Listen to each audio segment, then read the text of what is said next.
Living a life in full is a conversation you always wanted to have with that person who gave an amazing TED Talk, or the author of one of your favorite books, or that inspirational Olympian you always wanted to know more about. It's graduate-level conversations with those making a difference in the world and in the lives of others. This show brings you new ideas and approaches so that you can live a life in full.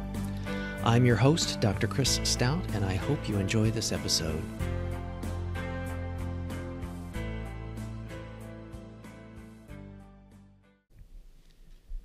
This episode of Living a Life in Full is brought to you by ATI Physical Therapy.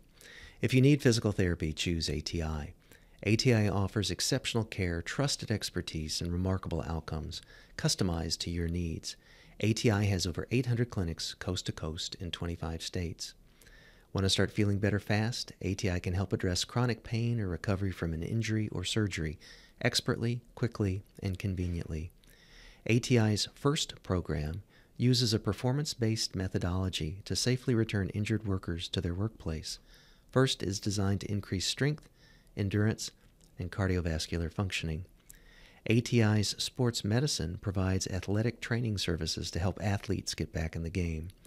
ATI has hundreds of professional, collegiate, high school, middle school, and club relationships nationwide.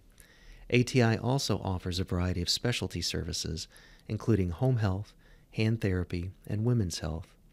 To learn more about ATI's advances in evidence-based practice, clinical outcomes, and their innovative new smartphone app, please visit atipt.com. Welcome to another episode of Living a Life in Full. I'm your host, Dr. Chris Stout. I'm very excited today to have Gillian Zoe Segal, an entrepreneur, CNBC contributor, photographer, and author of Getting There, A Book of Mentors, and New York Characters. She was also one of LinkedIn's top voices and is a professional speaker, having spoken at Google, Royal Bank of Canada, LexisNexis, and numerous other venues across North America. Gillian received her BA from the University of Michigan and a law degree from the Benjamin N. Cardozo School of Law at Yeshiva University. Hey, Gillian, welcome to the show. Thank you so much for having me.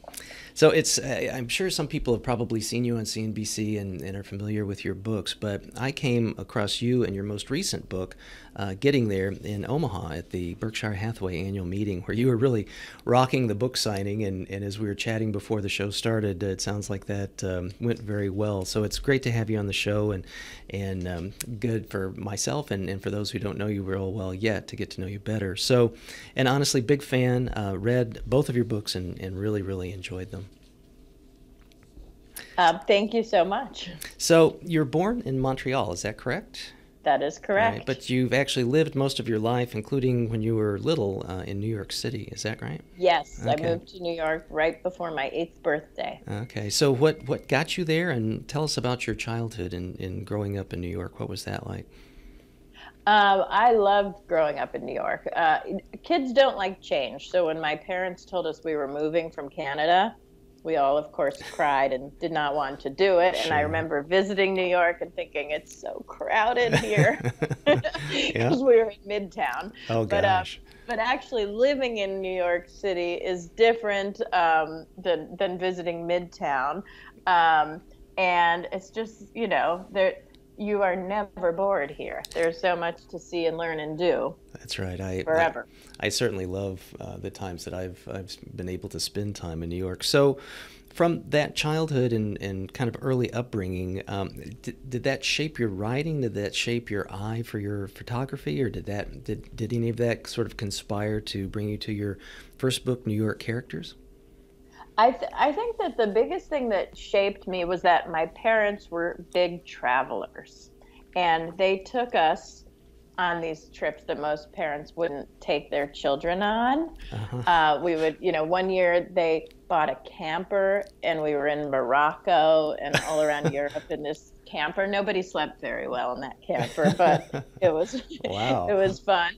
And another year there was this special. I don't think they have this anymore, but it was like an around the world plane ticket special. And as long as you kept going in the same directions and went standby, you could just keep going. And we literally traveled around the world. Wow. And your whole family? my whole How family. crazy. Well, Wow. back then, my parents have, I have three brothers back then. Uh-huh. I only had two brothers. The other Okay. one wasn't born. Uh-huh. But anyway, we always did it, not in a very structured way. Mm-hmm. So, if you have to fly standby, you can't be too structured with your Right. plan. So we'd just sort of show up somewhere and wing it. And I think that gave me a real curiosity, and we would just, let the day flow as it flowed. And if you met people or someone invited you over, you would go over to their house, and you never knew what was going to happen. And I think Wow. that shaped my personality a lot. I bet. Well, when you first started to say, "Oh, we went camping," I'm picturing, sort of like the proverbial Winnebago to Yellowstone or something, but not Morocco. Morocco. Yeah. So, Yeah.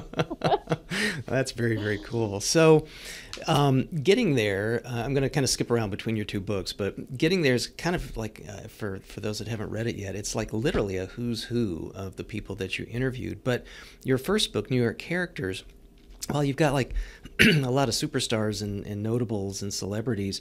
It's much more eclectic, and you have people that are sort of, I think, maybe iconic, perhaps, or certainly at least emblematic of kind of the vibe of New York City of the time that you did it. How did you even come up with that idea to do New York Characters?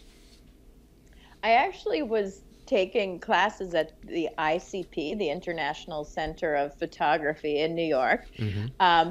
And at that point, it was located on Fifth Avenue and 94th Street. And I was living on the west side. And every day I would walk across Central Park to go to school, to my class. And I would always pass this guy, and I couldn't figure him out. He was hanging out at the reservoir. And one day I would think he looked like a homeless person, and the other day he'd be, yucking it up with Upper East Side yuppies. Uh-huh. So I finally found him alone, and I said, "All right, tell me about yourself. I can't figure you out." And he told me his story. Wow. And he basically is like the mayor of the reservoir, and he was jogging before anyone else did. He was an immigrant from Puerto Rico. Wow. And he's raised a lot of money, and he's, was an honorary, he's dead now, but Mm-hmm. he was an honorary member of all the running clubs, and he was sort of the darling of the running scene. And I just thought, this is what makes New York such an amazing city. It's the people. Mm-hmm. And there are all these little subcultures with people who are famous in them. So in the running world, people knew him. And in the art world, people know someone else. And if you go to the Yankees game, you know this guy. And so I just decided to explore that and make it into a book. Wow. And stitch all those characters and stitch all those stories together, which is Yes. great. It reminds me, I mean, do you think, it seems like yours is almost like a harbinger for Brandon Stanton's Humans of New York. I mean, do you think he was inspired by or informed by New York Characters as to what he's done? That it's a good question, and I have been asked it before, but I don't know. We'll have to find him out. I'll have to get him on the show and see what's what, because I've really liked his work and his blog, and then I think he came up with a subsequent book, Humans of New York Stories or something like that, where he kind of really then, I think, paralleled the format of your book, where he got much in greater depth of kind of what's what, rather than just cute and snappy little taglines on what was in Humans of New York. So, well, if he was inspired by my book, I take it as a big compliment, and congratulations to him on running with it and doing such a good job. Yeah, it's well done. So, but I think certainly it's almost like this genre, that you and I, or you, well, and myself too, I'll talk about that in a second, but you and he have really, been a part of. So, I know there's a backstory to getting New York Characters published. Can you share that with our listeners? Yes. So getting a photography book published is hard. Getting any book published is hard, but photography books cost more than regular books to produce, but they don't really sell for that much more. So it's even harder to convince a publisher to produce your photography book. And when I had this idea, I was just a nobody. I still am a nobody, No, but that's not true. but I was nobody in the photography world, and they everybody who I ran it by said, like kind of you're a little too big for your britches to think you could have a photography book at this stage in your career. I think you should intern for someone first and then do this and then build up your resume and then, like 10 years from now, why don't you think about it? So I wasn't getting any encouragement, and I thought, all right, I am going to have to hustle to make this happen. So what I did is I went to the bookstore. Well, first I tried to get an agent, and I could not get an agent. Nobody was interested in representing me. And then I went to the bookstore and I made a list of the publishers who might publish a photography book on New York. And then I looked at who was the editor, which editor at that publishing house worked on this book. And I made a list, and at the very top of my list was a guy named Jim Mars at W.W. Norton. And I thought, this book is up his alley.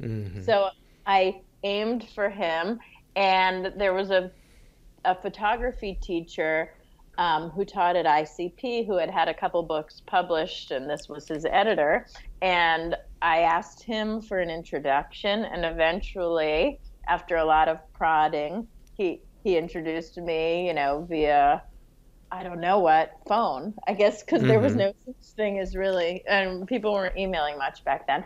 Anyway, and that's how I got it published. I just went right to this one guy and said, I think I have this idea that's up your alley. And I had completed about half the book already, and I showed it to him, and he published it. That's fantastic.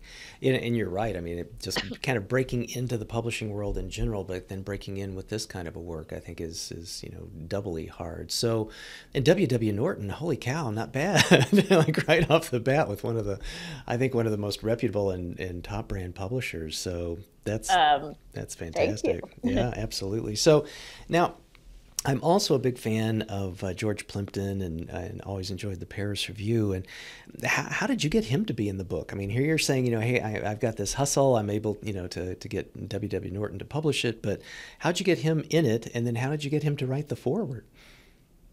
Well, number one, one of my favorite things about George Plimpton is that he has this personality where he's up for an adventure and he doesn't think he's above, rolling up his sleeves and doing anything with anyone. So he's an open person.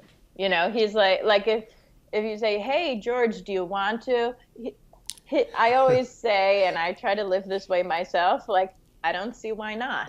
That would be, there's not a good reason not to. Then. And the way he would say it would just be so perfect.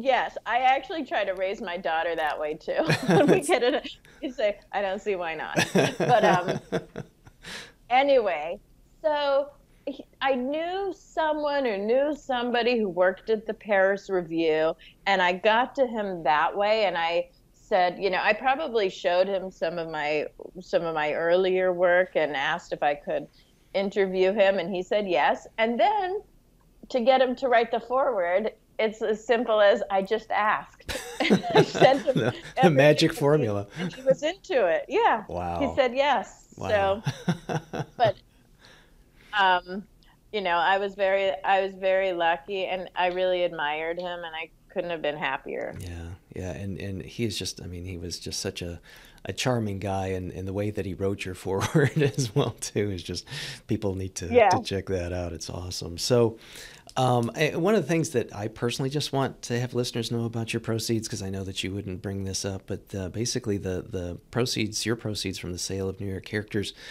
because of the timing of when the book came out and things, went to the families of the victims of the terrorist attacks of 9/11. So, Jillian, I just think that's very touching, and I think it really kind of also speaks to who you are. That's just really fantastic, and bravo to you. So I want to shift gears now.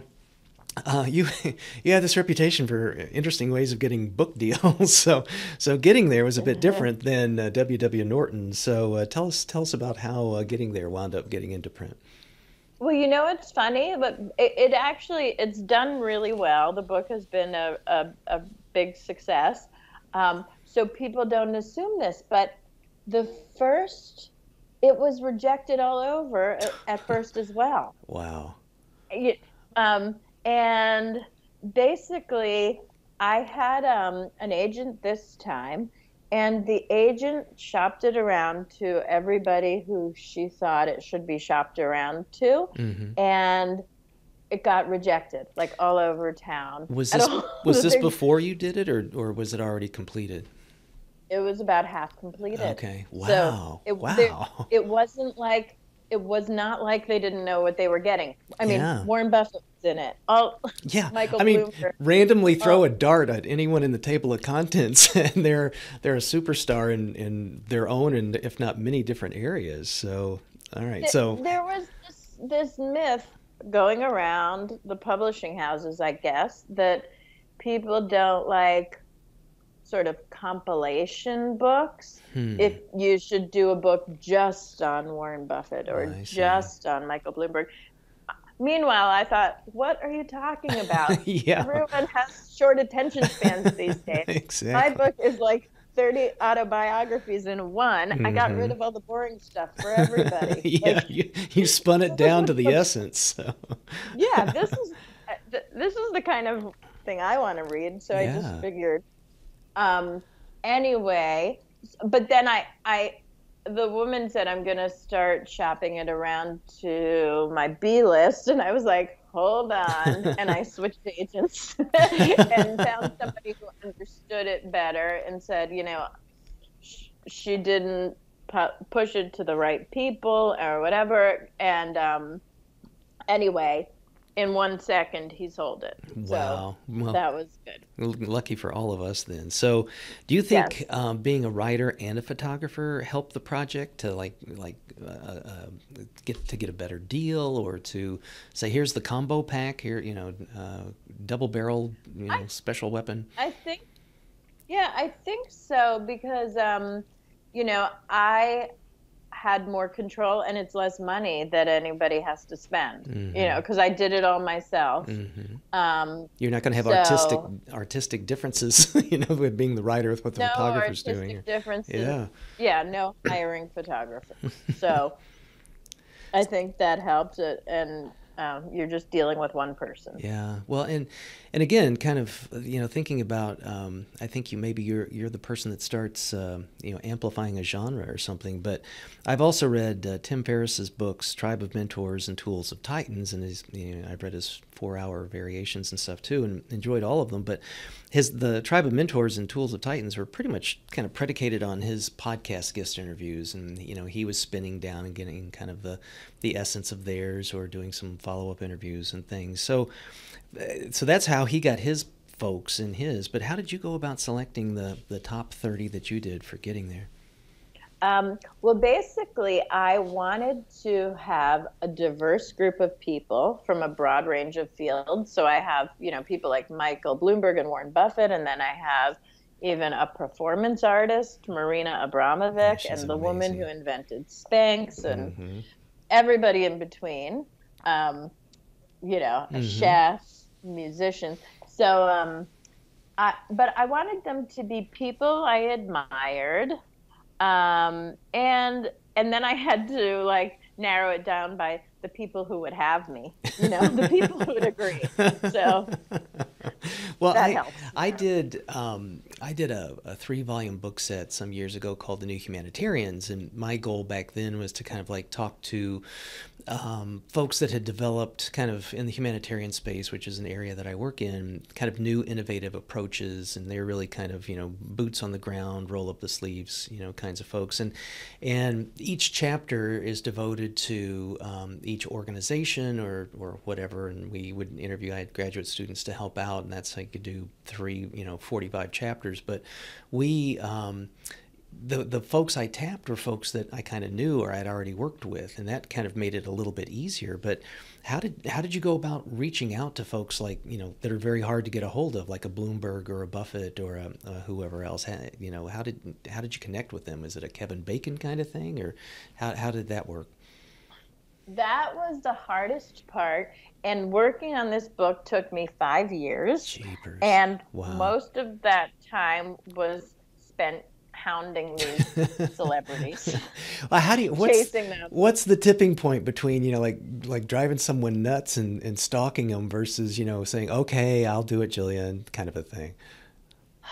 There's a tipping point, and I actually have written an article on how I got everybody to be in this. It's in Fortune and some other places. Okay. But I think that there is one aspect of it that's like a monitor that you can have, that, like how people have monitors in social situations for how far you can push things, and I do think that there's something where either you kind of have that monitor or you don't. There's some people who are always saying the wrong thing, and there's some people who don't usually say the wrong thing. Right. Anyhow. Yeah. So it's like you want to be, I call it politely persistent. You want to be persistent, but you don't want to be creepy. Right. Yeah.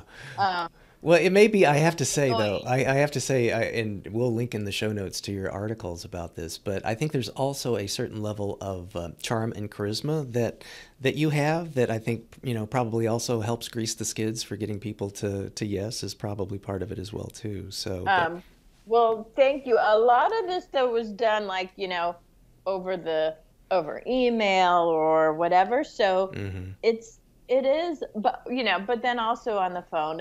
So basically, to get people to do it, you have to be immune to being ignored, because you would, when you're approaching a famous person, they're approached all the time, and a lot of the times, they just don't answer back or whatever. Sure. Yeah. So you can't get discouraged by that and keep trying. And then I basically use this metaphor where if you can't get in the front door, try the back door. If you can't get in the back door, try climbing in a window.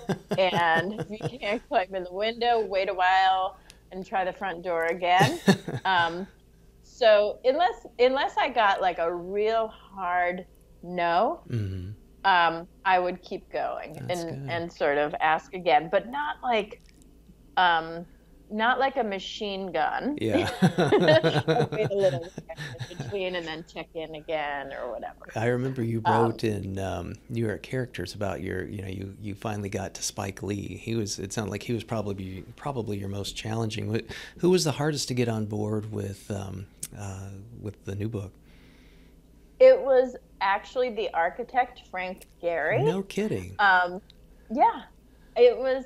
I got rejected by, I think they said yes on the 5th time, but they gave me actual no's. But I didn't really take the no's so seriously, because it was like I was writing to info@Frank Gehry, whatever, Sure. I didn't really have anyone to deal with. And so I would just send the request to the email on his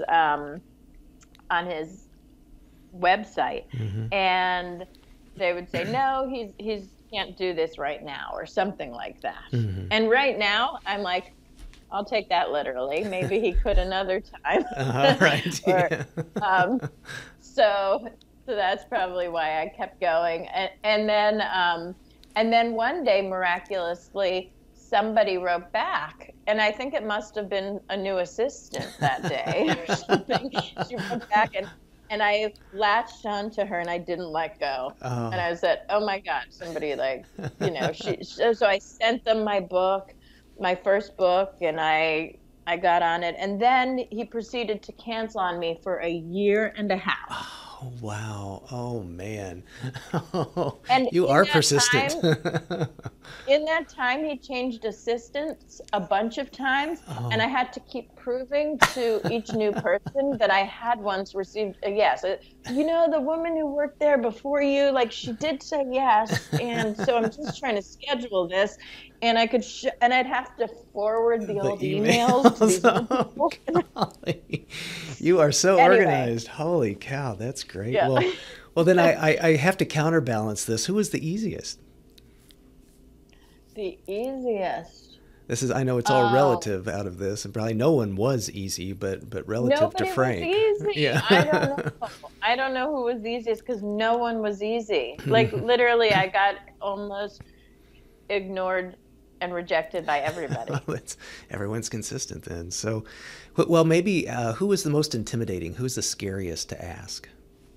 Okay, I think if you ask, the most intimidating is also my favorite person in the book. Yeah. Warren Buffett. Because come on, I mean, he is a legend. And so when you're in the presence of him, he's just such an outlier in every way, that you can't not be a little intimidated. Yeah, that's true. But he is my. He seems, and just the from afar kinds of observations I've had of him, at the Berkshire Hathaway Annual Meeting, and what you see on television and other kinds of places and interviews and things. I love the whole folksy kind of side of him. But who scares me is Bloomberg. I respect him so much, and I'm a big fan of his. I just love the work that he does, love what he did as mayor, etc. But gosh, he kind of scares me. I'd be like, I get it. So I've seen a great picture of the two of you. And it's like, wow, he almost looks a little warm and fuzzy there. Not quite. So yeah, he is. Yeah, because he's so smart, and he's no nonsense. Yeah, he's just direct. Yep. You might be afraid he might tell it like it is, and you might not want to hear it. Exactly. Yeah, I think that's it. So yeah. So you have this nice round number of 30 superstars in there, including Nobel laureates and Craig Ventnor, and there's just I love the diversity and stuff like you mentioned. But was there someone in there that you would have liked to have had that you could not scale the wall, that you just could not get in? Okay. Absolutely. Yeah. Name one power woman who people admire, and I'm sure I asked her because I always was trying to get more women in the book. Yeah. And there were a lot of people. Bill Gates said no a few times, and I just never could get that through. Yeah. There were a lot of people. And one thing Warren Buffett says is that he has a long list of sort of acts of omission, like things that he could have invested in but didn't, things he knew about. So missed opportunities. But no one really looks at that. They just look at all of his successes. Sure. And so I kind of think about my book that way. That's good. I have a great list of people, but what people don't know is there's a long list of great people who I didn't get. That's good. You can't win them all. Nobody, if Warren Buffett can't win them all. Right, exactly.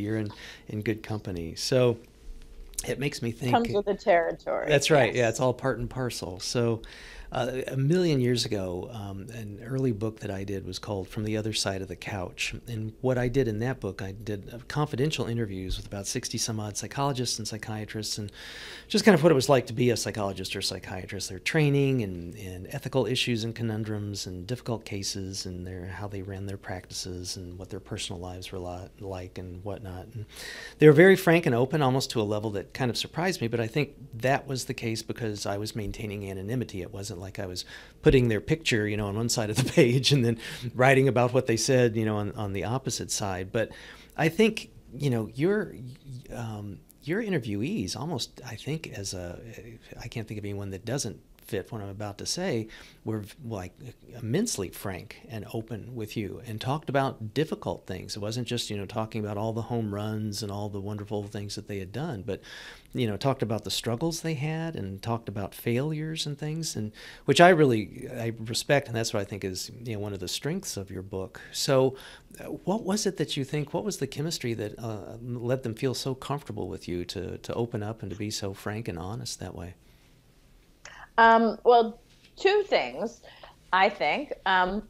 Number one, I'm a little folksy myself. Like, I don't show up with a team of assistants or whatever. It's just me, a camera, and a backpack.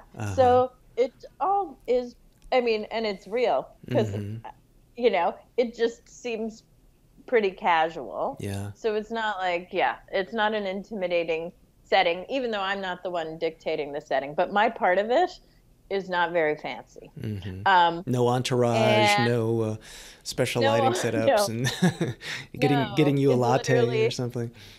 It's literally me with a backpack. That's it cool. Is always, and I'm not even just saying a backpack. It's a backpack. That is very cool. That's you.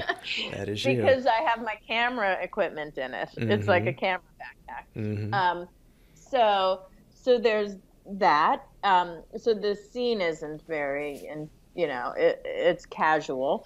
And number two, the book that I was doing, Getting There, it's a actually, I'm going to add a 3 after this, but it's a celebration of these people who are in it and what they have to offer to help others, you know, to tell their stories in a real way. So I explained that about what the book is about and how it would be inspiring for people to hear these stories, people who are somewhere, you know, along the way in their career.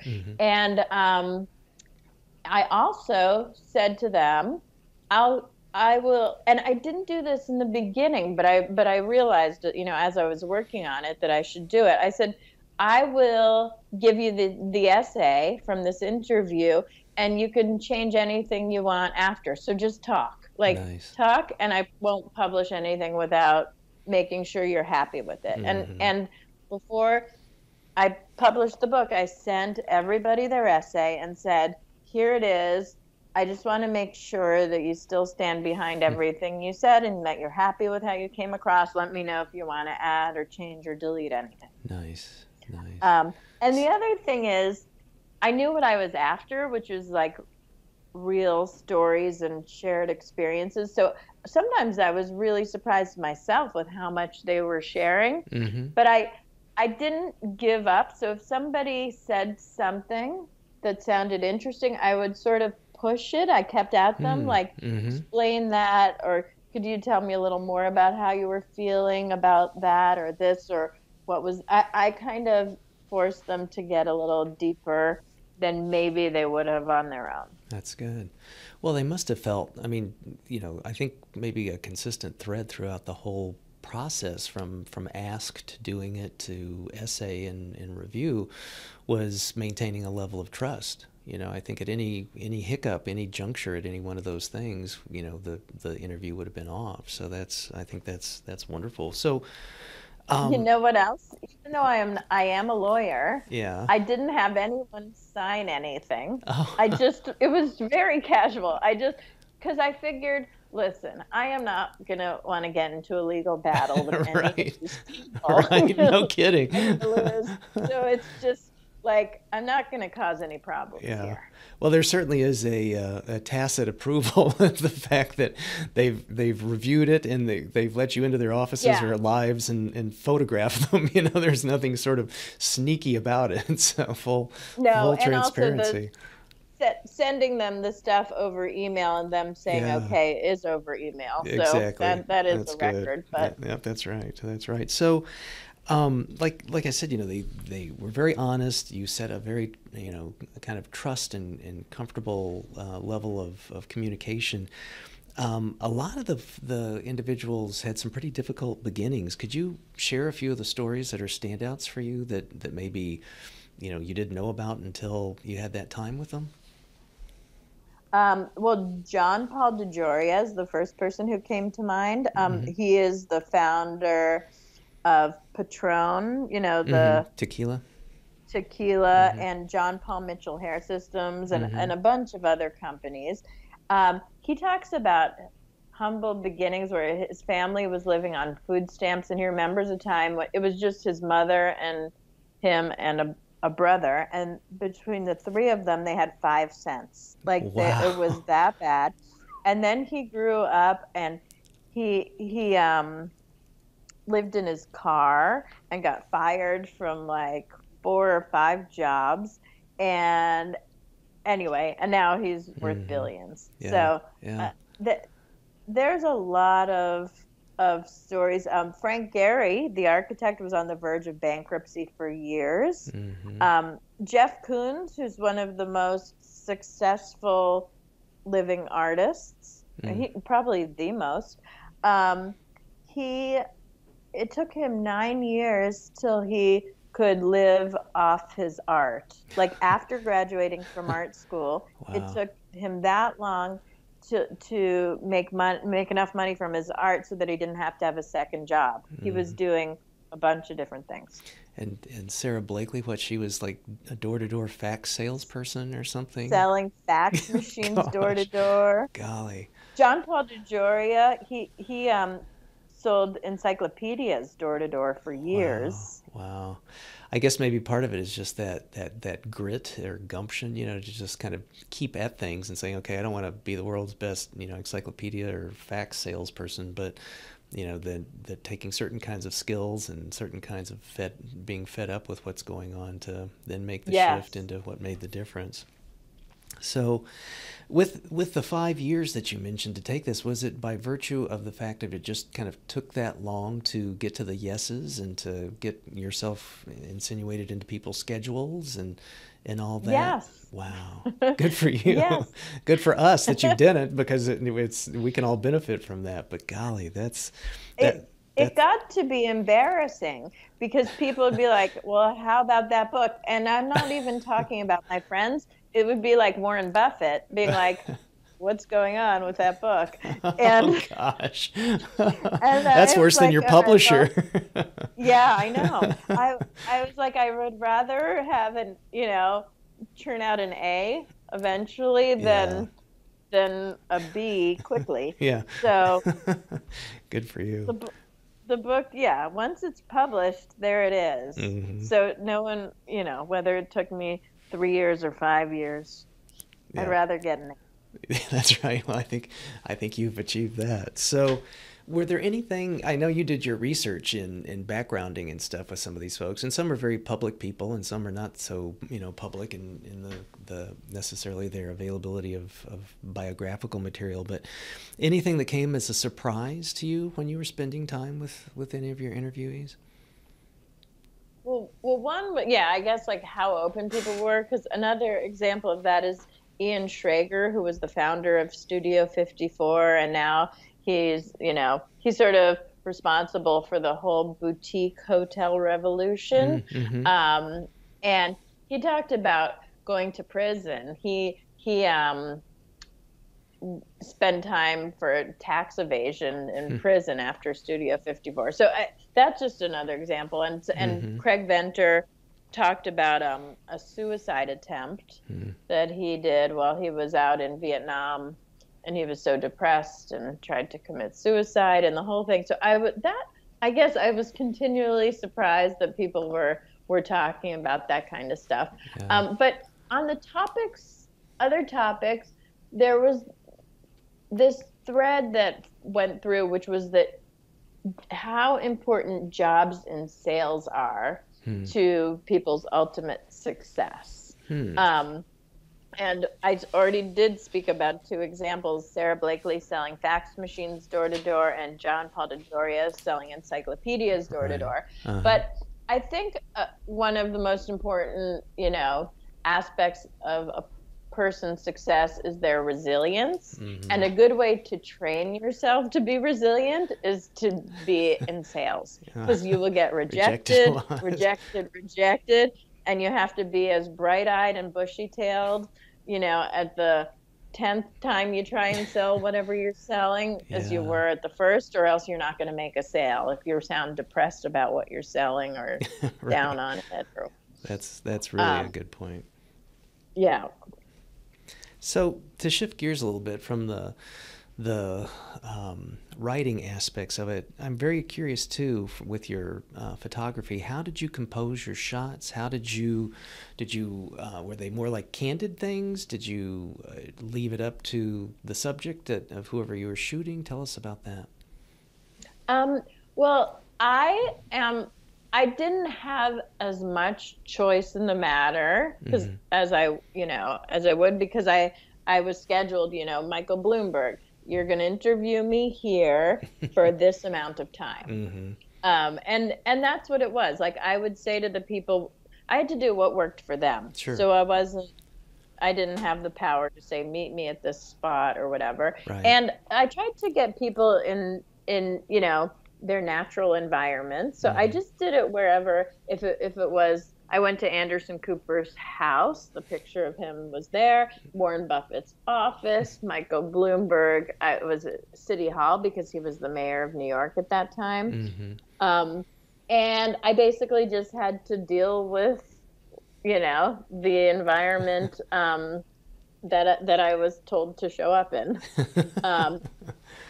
And I always did the picture first. Oh, really? I was curious. Okay. Yeah, I just wanted to have time to get a good picture.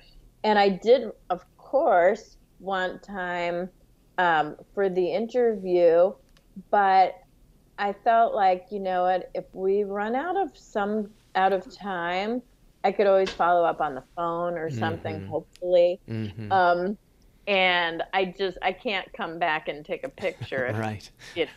That's really good. But the practicality of that, that's good. That's good. And yeah, so I tried to do it as quick as I could, and with knowing that I got a good shot. And actually, Warren Buffett, his secretary always tells me that I ruined it for all of the other people, because a lot of people want to photograph him, and they say they need like a couple hours or whatever. And she always says Jillian did it in 5 minutes, and they love the photo I took of him.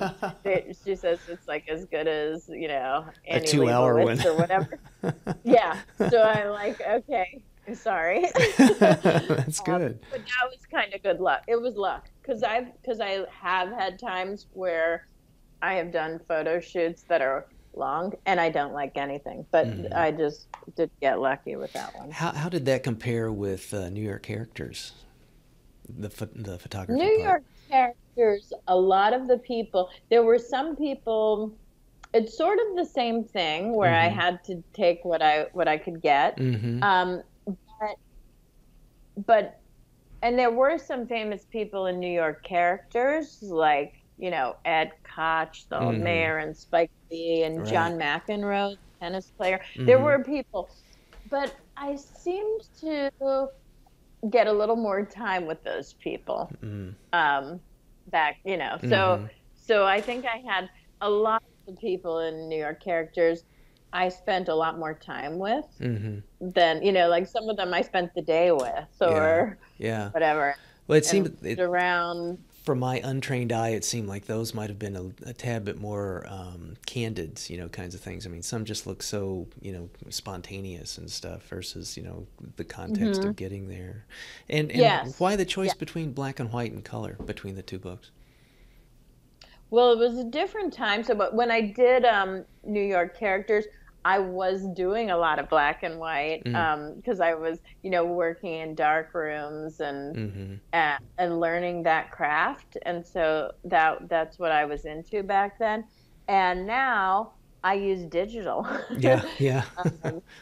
And so, it's just the times have changed, and it's sort of what I'm into at the time. It's funny. It seems to me like it would have, the black and white was so fitting, I don't know why I feel that way, but it just, I don't know, it's just a gut kind of thing. It just really felt like those characters and aptly named book.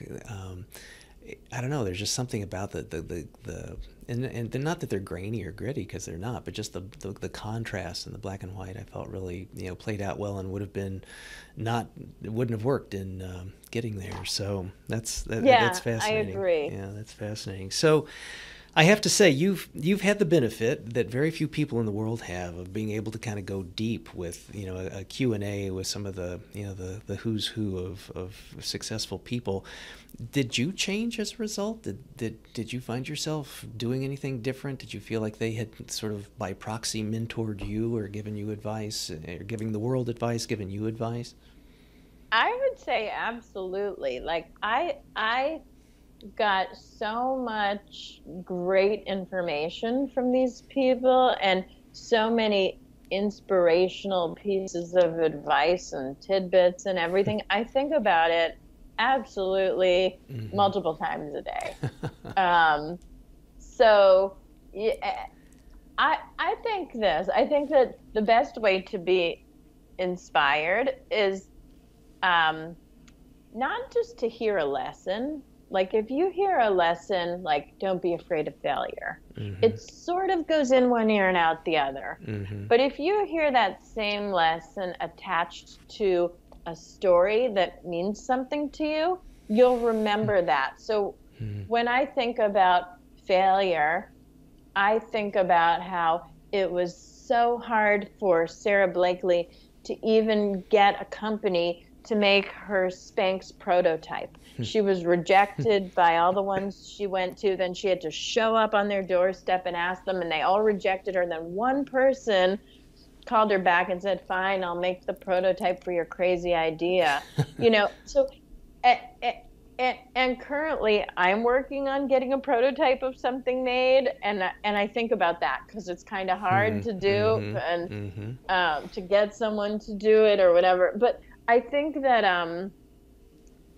so if you read Getting There, different stories will speak to different people. Mm-hmm. It depends on what you need to hear or what your topics are, what you need some inspiration in. But I think about a lot of the resilience and a lot of it all the time. Yeah, that's good. It probably is one of those kinds of things where it is a book that you could, pick up and put down kind of a thing. It's not obviously not a novel or anything like that, but I think it might also be Yeah. one of those books that speaks to a person at, different points in their life, different points in their career, different points in their development. I know a lot of times people will go back and reread books, in their 40s that they read in their 20s, and they get something, not necessarily hugely different, but they get things that they didn't get when they had read it the first time. I think some of the stories that you have will resonate with readers that way as well. So let's thank you for the time that you've given me today. I want to shift gears a little bit and have our listeners get to know you a tad bit better. So,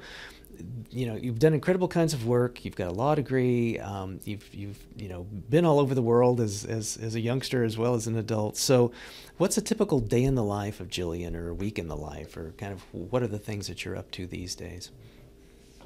I'm working on this. I'm trying to get this prototype of a new product made, and that's what I'm working on now. And sometimes I write articles, a lot of them stemming from the book, Mm-hmm.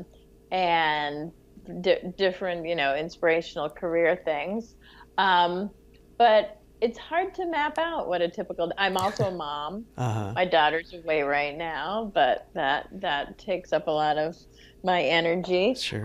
But yeah, mostly like I'm trying to get this thing going. Good for This you. this idea of mine Well, produced. and I know that you're also, you like you said, you write, and I'm sure you're still shooting, and that you do a variety of international speaking. So, where do you find your inspiration for that? Are there different fonts for your muse, or how does that work for you?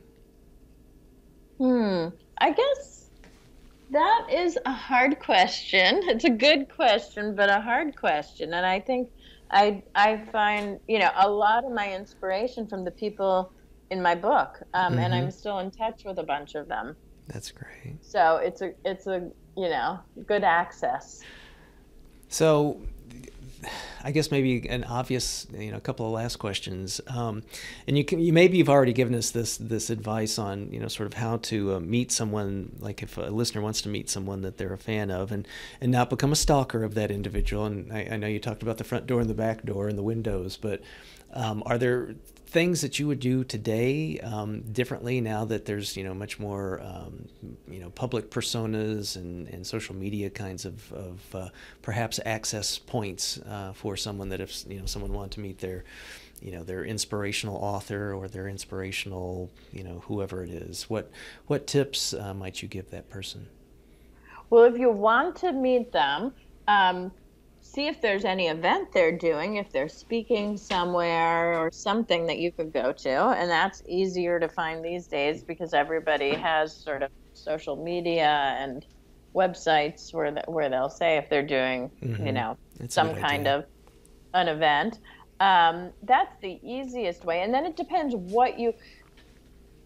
I guess it's harder to meet somebody if you just want to say hi to them. Yeah, you kind of need a purpose, not just for the selfie or something. Purpose, like you want to pitch your business idea to them or ask, if you have a purpose, then that's the easiest way, and sort of pursue that in a way that is persistent yet polite and not annoying. That's good.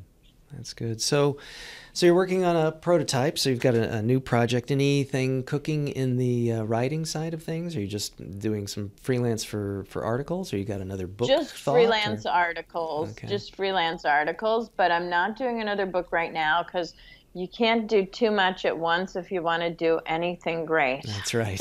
You got to get that A. Yeah, that's right. I can. If I spread myself too thin, then I'll be good at nothing. That's right. So I need to, focus. So people can find your book wherever they consume their books and booksellers and things like that. So what are some ways that people might get to know about you a little bit better, to catch up with some of your articles, or if there's socials that people can follow you on? What are some ways that listeners that would like to know more could do that? I think the best way for me is LinkedIn. Okay. That's where, I'm not very public in my Instagram or Facebook. It's sort of more for people who really know me, who I know in real life. But LinkedIn, if anyone has a picture, I will say yes to connecting with you. And I just think it's kind of creepy if someone doesn't care doesn't want to exactly. You kind of wonder who's behind that. So that's good. I say no to that. Yeah, good for you. But yes to everything else, and I will post about everything I'm doing, work-wise on that platform. Great, good. Well, Gillian, you have been very generous with your time today. I so appreciate it. It was great to be able to ask some of those questions that I've been so curious about after, getting to know you a little bit and getting to enjoy some of your work. And again, just a big thank you to both books. I found them just very enjoyable as well as inspiring, and I'm so glad that you had the gumption to get them done and the stick-to-itiveness to make them a reality. So thank you for that, and thank you for your time for being on the show today. It was a lot of fun talking to you, and thank you again for having me.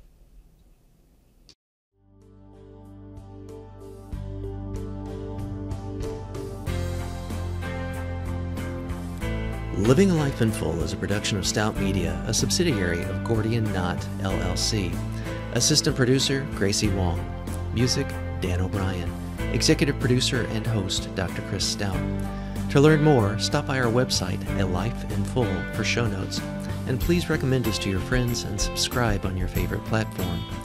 And as for the obligatory disclaimer, this podcast is for general information uses only and does not constitute the practice of psychology, medicine, nutrition, or other professional healthcare services, including the giving of medical or psychological advice.